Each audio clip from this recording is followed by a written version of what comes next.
I think leaving you to solve your own problems is good in some cases because it makes you more aware of things and then you know what to do and what not to do. They should help you out if you need help, but you know some parents are quite meddling. If they smother you too much then you can go off the rails anyway. I was a bit overprotective I think at times, but I think I've learned a little bit now to step back a little bit. We want our teens to think for themselves, but it's a worrying time for them at the moment, and it may be worrying for you also, but we've got to let them go and let them make their own mistakes. I think it's a gradual process of letting go and giving up some of your control gradually. The only way they're going to learn is for them to try it out for themselves.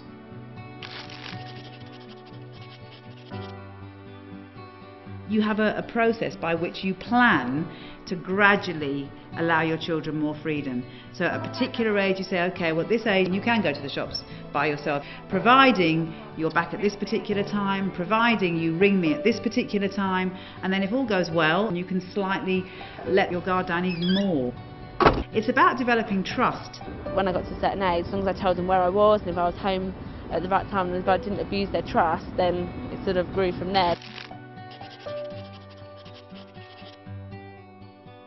What you want is to ask them what their views are and then to be able to encourage them to challenge their own ways of thinking with suggestions that you put in, rather than a kind of authoritarian, I'm telling you this because I know best. I don't want to accuse you.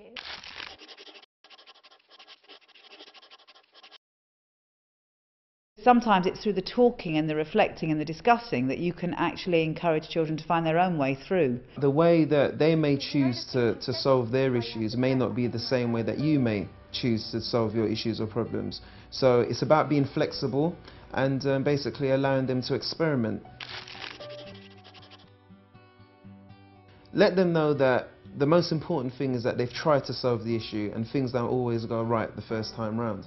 They may actually be feeling foolish or ashamed, and you know, mistakes happen, it's a fact of life and there's nothing to feel embarrassed about. And maybe to help them with that, sharing your own story. What you want is children to be given an opportunity to reflect on things that happen and to talk through issues as and when they arrive.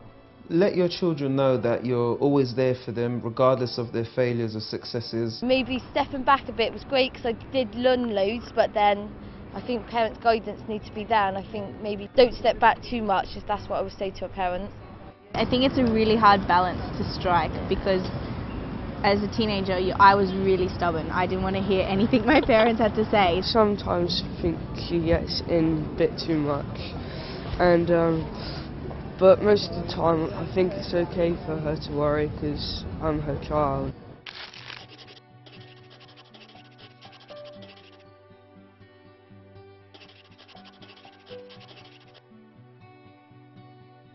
It may be difficult to actually see your children make mistakes, but try not to jump in too early and clear up any mess.